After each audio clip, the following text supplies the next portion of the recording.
Hello everyone. So today we are going to discuss the sixth part of chapter 11 and the topic for today is vectorless gene transfer and competent host. In the previous videos we had already talked about that how vector is helping out in transferring a desired gene into the host cell. But यहाँ पर desired gene को transfer करने के लिए we are not using vector all the time. We can also opt for the second option or the second method where we are transferring the gene without vector, and that is vectorless gene transfer. So vectorless gene transfer में the first method is your use of micro injections. Micro injections, as the name suggests, they are tiny needles. ठीक है? So they are tiny needles with the help of which we can insert our desired gene directly into the nucleus of host cell. So they are tiny needles with the help of which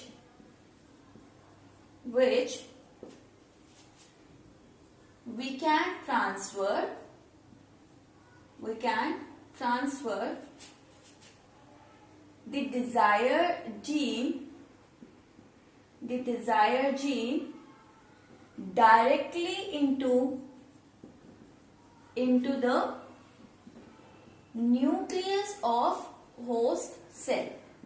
Now how it comes, see, our cell or host cell is also microscopic, वो भी क्या है, छोटा सा है. सो assume करिए ये आपका सेल है which is microscopic. So with the help of special instruments we are observing this cell जहां पर हमें इसका न्यूक्लियस भी विजिबल हो, and to hold this cell हम यहाँ पर एक वैक्यूम प्रेशर क्रिएट करते हैं with the help of vacuum tube और we can say pipette. So यहाँ पर आप क्या करेंगे, इस सेल को होल्ड करने के लिए आप यहाँ पर एक वैक्यूम ट्यूब की हेल्प से और we can say with the help of pipette you are creating a vacuum here. So this is, you can write it, this one is vacuum tube, and it helps in holding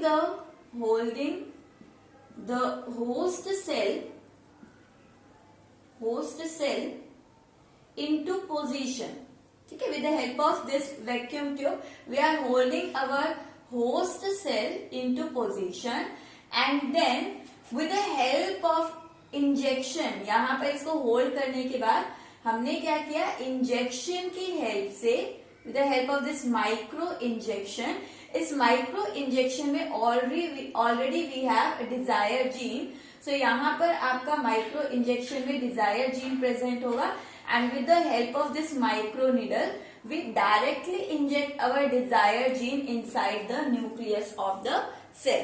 So this is the first method called micro injection. Then another method we can use, this is also without the vector, we are able to transfer our desired gene, and that is chemical method. यहाँ पर second method हम बात करेंगे chemical method, यानी हम किसी ऐसे chemical का यूज करें जो कि हमारे होस्ट सेल की मेम्ब्रेन में पोर क्रिएट करे, and with the help of this pore हमारा डिजायर्ड जीन जो है वो मूव ऑन कर जाए कहाँ पर, न्यूक्लियस में. सो केमिकल मेथड में वी आर यूजिंग प्रोटोप्लाज्म, क्योंकि बच्चा होस्ट सेल देखो आपका प्लांट भी हो सकता है, एनिमल सेल भी हो सकता है, बैक्टीरियल सेल भी हो सकता है, and if it is a plant cell, so यहाँ पर cellulose outermost cell wall होगी. Likewise if it is a fungus, so वहां पर भी क्या होगी, हार्ड सेल वॉल होगी. सो यहाँ पर हम क्या करते हैं, whenever we are using chemical method, first we form a protoplast. Protoplast है cell without a cell wall. So यहाँ पर पहले आपका क्या होगा, वी आर होस्ट सेल को हम क्या किसमें कन्वर्ट कर रहे हैं, प्रोटोप्लास्ट से. ठीक है, हमने प्रोटोप्लास्ट आइसोलेट कर लिया, that is cell without cell wall. Now this protoplast along with our desired gene. अब यहाँ पर इस प्रोटोप्लास्ट को जो कि मेरा होस्ट सेल है, बट इससे मैंने सेल वॉल को रिमूव कर दिया है। इसे मैं अपने डिजायर जीन के साथ कहां पर डालती हूँ? I am putting it in a chemical which is called PEG। सो यहां पर मैंने इसको ट्रीटमेंट दी, ठीक है, आगे इधर कर लो। हमने इसको ट्रीटमेंट दी किसकी? PEG की। And PEG is what? PEG is polyethylene glycol, and this compound is actually creating pore in the membrane of our protoplasm, and through that pore the desired gene enters into the nucleus। तो ये पोर आपका कहीं पर भी membrane है वहां पर ये केमिकल आपका पोर क्रिएट कर सकता है, whether it is your plasma membrane और सेल मेम्ब्रेन और whether it is your nuclear membrane. So यहाँ पर आपका डिजायर जीन उस पोर के थ्रू मूव ऑन हो जाएगा। Now coming to the next method, अगर हम यहाँ नेक्स्ट मैथड की बात करें, so next method is your electrophoresis. Electrophoresis is simply as the name suggest कि यहाँ पर हम डिजायर जीन को ट्रांसफर कर रहे हैं होस्ट सेल में by applying the electric current. जब आप इलेक्ट्रिक करंट अप्लाई करते हैं सेल में, तो in the same manner electric current की वजह से मेम्ब्रेन में पोर क्रिएट होंगे, so the desire gene will move inside the host cell. So the next is the third method, that is electrophoresis। And electrophoresis is the method in which we are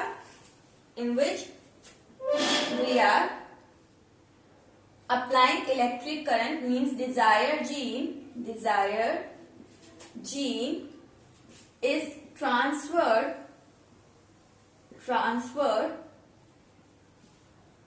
into host cell by applying electric current which creates pore in the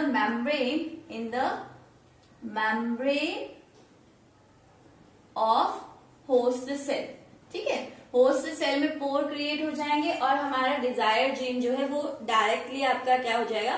transfer हो जाएगा। अब अच्छा, हम यहाँ electric current अगर apply कर रहे हैं तो इलेक्ट्रिक करंट या शॉक की वजह से आपका जो सेल है वो आपका जो है डिग्रेड भी हो सकता है। तो यहाँ पर हमें किस तरह का इलेक्ट्रिक फील्ड अप्लाई करना है, that is also important.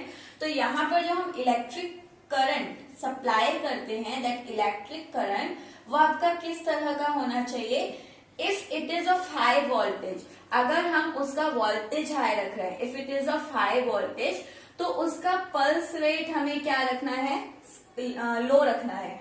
So high voltage low pulse rate, okay. And if we are having low voltage, अगर हमें लो वोल्टेज हम रख रहे हैं तो ताकि पोर क्रिएट हो जाए, तो वहां पर हमें क्या देना पड़ेगा?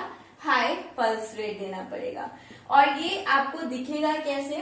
सो यहाँ पर सिंपल हम इस तरह का चेम्बर लेते हैं लाइक दिस, और यहाँ पर आपका इलेक्ट्रिक करंट जो है आप इस चेम्बर के अंदर अप्लाई कर रहे हैं।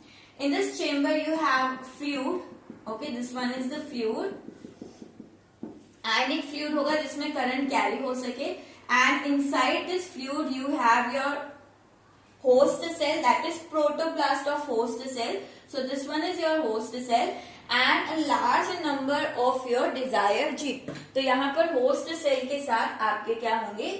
ये desired gene होंगे। तो when you are applying electric current, तो यहाँ पर इसके अंदर pore create होगा एंड ये डिजायर्ड जीन जो है वो मूव ऑन कर जाएंगे इसके अंदर।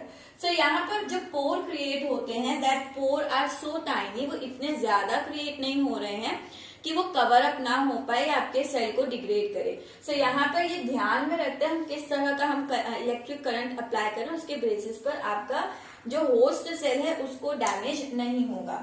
सो यहाँ पर आप लेबल कर सकते हैं, this one is your desire gene desired gene. Then here it is host cell, and with the help of battery you have connected this chamber. So this is the third method, that is called electrophoresis.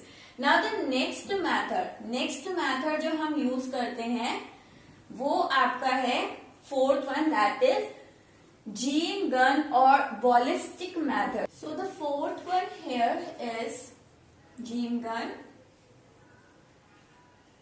or we can say ballistic, or we can say gene particle bombardment method, bombardment method. So all these are the same thing, gene gun, ballistic and particle bombarded method. Now what we are doing in this method, the desired gene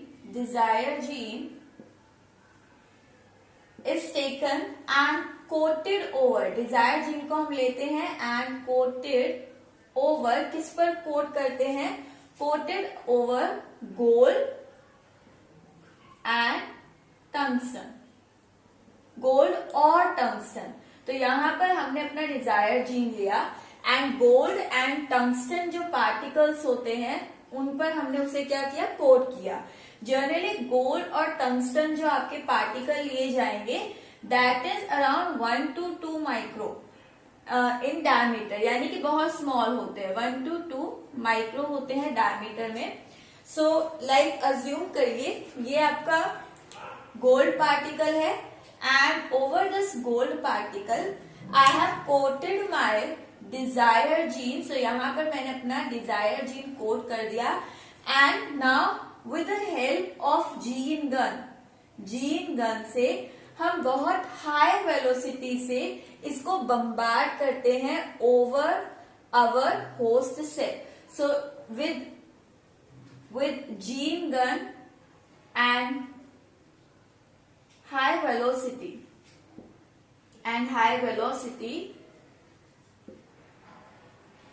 the desired gene is bombarded over host cell. ठीक है, host cell पर bombardment की जाती है इस particle के gene gun को use करके. सो यहाँ पर क्योंकि आपका बहुत हाई वेलोसिटी से आपका बम्बार्डमेंट की जाती है and the size of particle is also small, so ये क्या करता है, ये डायरेक्टली आपके होस्ट सेल की मेम्ब्रेन में पोर क्रिएट करता है and reaches to the DNA. So यहाँ पर इस तरह से आपके ये मेथड्स है with the help of which we can transfer our gene without using vector. तो यहाँ हमने वेक्टरलेस जीन ट्रांसफर को स्टडी किया. Now what is competent host? Coming to the next point, competent host. Competent host बचा होता है कि जहां पर होस्ट केपेबल है कि वो आपका डिजायर जीन को क्या कर सके, टेकअप कर सके, यानी कि उसे ले सके इनसाइड. तो उस होस्ट को हम क्या कहेंगे? Competent host. So competent host is what? Competent host.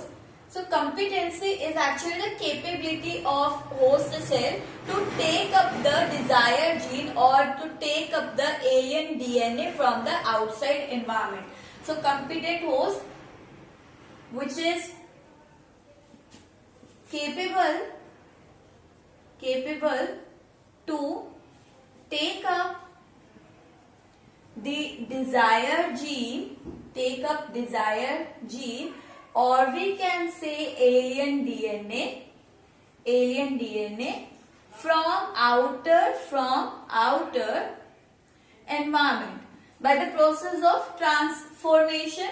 So यहाँ पर आपका कोई भी होस्ट जो है, जनरली जो हम कंपिटेंट होस्ट यूज करते हैं इन केस ऑफ प्रोकैरियोट के केस में हम जो कंपिटेंट होस्ट करते हैं, यानी कि प्रोकैरियोट्स के केस में हम जो जेनेटिक इंजीनियरिंग करते हैं, जीन को एम्पलीफाई करते हैं प्रोडक्ट के लिए, तो यहाँ पर जनरली हम क्या यूज करते हैं? E coli.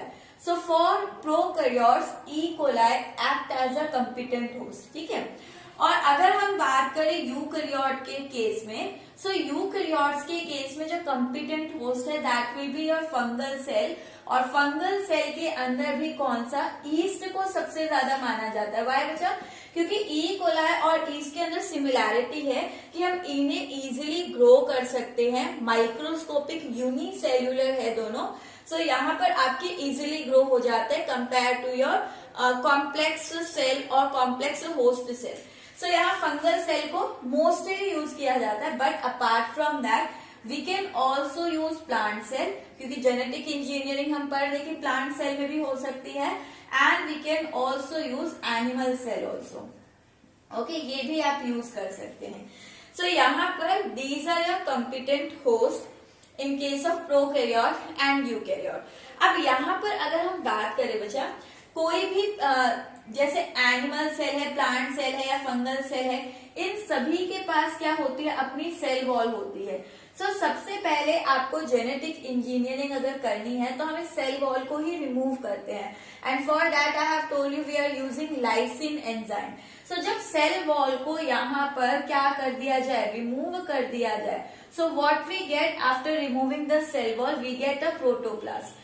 सो जेनेटिक इंजीनियरिंग आपकी किसमें की जाएगी, प्रोटोप्लास्ट में की जाएगी। सो यहाँ पर the steps for genetic engineering, और we can say step for making a host cell competent. जैसे होस्ट सेल है तो मैं इसे कंपिटेंट बनाना चाहती हूँ कि इजिली टेकअप कर ले डिजायर्ड जीन को। तो इजिली टेकअप करने के लिए सबसे पहला स्टेप ही यही है कि हमें इसकी सेल वॉल को क्या करना पड़ेगा, रिमूव करना पड़ेगा। So if I write the steps to make a cell competent, the next point is steps to make a host cell competent बनाने के लिए होस्ट सेल को आप क्या स्टेप फॉलो करते हैं। So here the first step is we have to remove the cell wall. So first step is removal of cell wall to get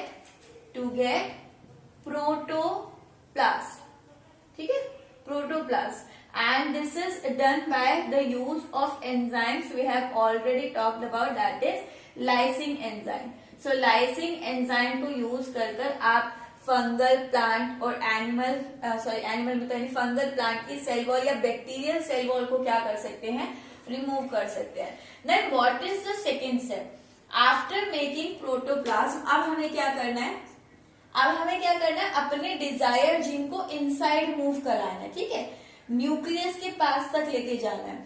सो आपका ये देखो, ये सेल वॉल, ये आपका कोई सेल है और इससे मैंने ये इसके ऊपर सेल वॉल थी, ठीक है, ये सेल वॉल थी और ये सेल मैंने आपका क्या कर दी, रिमूव कर दी। Now what I get is protoplasm. Protoplasm में सेकेंड स्टेप क्या होगा, कंपिटेंसी मतलब बाहर से जीन को अंदर ट्रांसफर करना या टेकअप करना, ठीक है। तो यहाँ टेकअप करने के लिए आपका ये जो सेल की मेम्ब्रेन होती है बच्चा, ये मेम्ब्रेन आपकी क्या है, this membrane is your hydrophilic, hydrogen होगा ना, फॉस्फोलिपिड की बनी हुई होगी। तो यहाँ पर आपका जो मेम्ब्रेन है ये हाइड्रोफिलिक है और डीएनए जो है नेगेटिवली चार्ज होता है। So this membrane is what, it is hydrophilic plasma membrane और सेल मेम्ब्रेन। एंड हमारा जो डीएनए होता है, DNA is negatively charge and it can not pass through, and it can't pass through this hydrophilic plasma membrane. ये negatively charge है तो ये hydrophilic plasma membrane को क्रॉस नहीं कर पाता थ्रू हाइड्रोफिलिक प्लाज्मा मेम्ब्रेन। सो आपका जो डीएनए है, जो भी डिजायर जीन है, वो इस मेम्ब्रेन को पास करे, उसके लिए हम यहाँ पर इस मेम्ब्रेन को ट्रीट करते हैं विद पॉजिटिव कैल्शियम आयन, यानी कि कैटाइन से हम यहाँ पर क्या कर रहे हैं, उसे ट्रीट कर रहे हैं। तो हम यहाँ पर नेक्स्ट स्टेप में क्या करते हैं, यहाँ पर हम ट्रीट करते हैं treatment of host protoplasm protoplasm by divalent ion, calcium ion, okay, divalent calcium ion, so that it take up negatively charged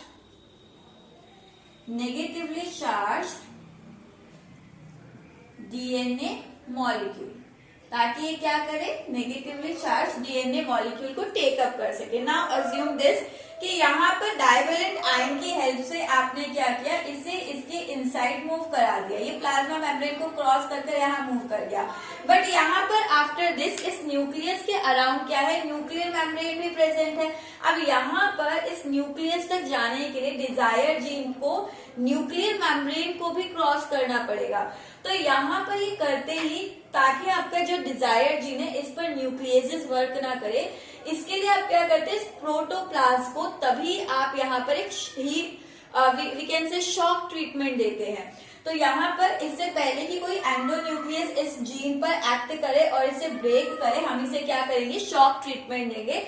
so the next step here is shock treatment. And shock treatment हम कैसे दे रहे हैं, so we are treating our protoplasm in cold temperature and then suddenly take it into the heat। तो यहाँ पर आप temperature change करो, पहले कोल्ड में लेकर गए, फिर टेम्परेचर बढ़ाया, फिर अगेन कोल्ड में, फिर आपने टेम्परेचर बढ़ाया। तो थर्ड स्टेप में आप क्या करते हैं, we are giving shock treatment so that desired gene enters, और desired gene खुद को इंसर्ट कर ले होस्ट क्रोमोसोमल डीएनए के साथ। desired gene, so that desired gene incorporate itself